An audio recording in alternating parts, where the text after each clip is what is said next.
लद्दाख की सीमाओं पर विगत कुछ महीनों में घटित घटनाओं का ब्यौरा सदन के सम्मानित सदस्यों के सामने रखने के लिए आज मैं यहाँ उपस्थित हूँ। हमारा यह महान देश भारत अनगणित देशवासियों के त्याग एवं तपस्या के फलस्वरूप आज की स्थिति तक पहुंचा है। अध्यक्ष महोदय, स्वतंत्र भारत में भारत की सेनाओं ने देश की सुरक्षा के लिए अपना सर्वोच्च न्यौछावर करने में कभी भी कोताही नहीं बरती है। और आप सबको ज्ञात है कि 15 जून 2020 को गलवान घाटी में कर्नल संतोष बाबू के साथ हमारे 19 और बहादुर जवानों ने भारत माता की सीमा की रक्षा करते हुए अपने प्राणों की आहुति दे दी। हमारे प्रधानमंत्री श्री नरेंद्र मोदी जी ने स्वयं लद्दाख जाकर वीर जवानों का हौसला बढ़ाया। मैंने भी बहादुर जवानों से मिलकर उनके शौर्य और अटूट साहस का स्वयं भी अनुभव किया है। अध्यक्ष महोदय, सबसे पहले मैं संक्षेप में चाइना के साथ हमारे बाउंड्री इश्यूज के बारे में बताना चाहता हूं। जैसा कि सदन इस बात से अवगत है कि भारत एवं चाइना का सीमा का प्रश्न अभी तक अनसुलझा है। भारत और चाइना की बाउंड्री का कस्टमरी और ट्रेडिशनल अलाइनमेंट चाइना नहीं मानता है। यह सीमा रेखा वेल एस्टेब्लिश्ड भौगोलिक सिद्धांतों पर आधारित है, जिसकी पुष्टि न केवल ट्रीटीज और एग्रीमेंट्स द्वारा बल्कि हिस्टोरिक यूसेज और प्रैक्टिसेस द्वारा भी सभापति महोदय हुई है।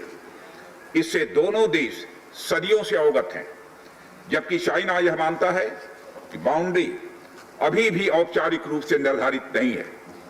साथ ही चाइना यह भी मानता है कि हिस्टोरिकल जुरिस्डिक्शन के आधार पर जो ट्रेडिशनल कस्टमरी लाइन है उसके बारे में दोनों देशों की एक अलग अलग व्याख्या है।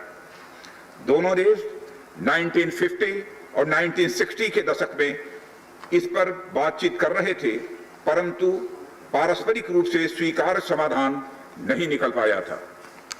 सभापति महोदय, जैसा कि यह सदन अवगत है कि चाइना लद्दाख में भारत की लगभग 38,000 स्क्वायर किलोमीटर भूमि का अनधिकृत या कब्जा किए हुए है। इसके अलावा 1963 में एक तथाकथित बाउंड्री एग्रीमेंट के तहत पाकिस्तान ने पाक ऑक्युपाइड कश्मीर की 5,880 स्क्वायर किलोमीटर भारतीय जमीन अवैध रूप से चाइना को सौंप दी है। चाइना अरुणाचल प्रदेश की सीमा से लगे हुए लगभग 90,000 स्क्वायर किलोमीटर भारतीय क्षेत्र को भी अपना ही बताता है। सभापति महोदय, भारत तथा चाइना दोनों ने औपचारिक तौर पर यह माना है कि सीमा का प्रश्न एक जटिल मुद्दा है, जिसके समाधान के लिए पेशेंस की आवश्यकता है तथा इस मुद्दे का फेयर, रीजनेबल और म्यूचुअली एक्सेप्टेबल समाधान शांतिपूर्ण बातचीत के द्वारा निकाला जाए। ये दोनों इस बात पर सहमत हैं।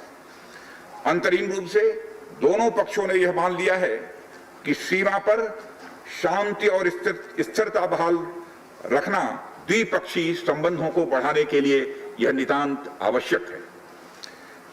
मैं यह भी बताना चाहता हूं सभापति महोदय कि अभी तक इंडिया चाइना के बॉर्डर एरियाज में commonly delineated line of actual control नहीं है और एलएसी को लेकर दोनों का परसेप्शन भी यह अलग अलग है। इसलिए पीस और ट्रैंक्विलिटी बहाल रखने के लिए दोनों देशों के बीच कई तरह की एग्रीमेंट्स और प्रोटोकॉल्स भी हुए हैं। इन समझौतों के तहत दोनों देशों ने यह माना है कि एलएसी पर शांति और स्थिरता बहाल रखी जाए, जिस पर एलएसी की अपनी अपनी रेस्पेक्टिव पोजीशंस और बाउंड्री क्वेश्चंस का कोई प्रभाव नहीं पड़ेगा। इस आधार पर वर्ष 1988 के बाद से दोनों देशों के बाइलेटरल रिलेशंस में काफी विकास भी हुआ है।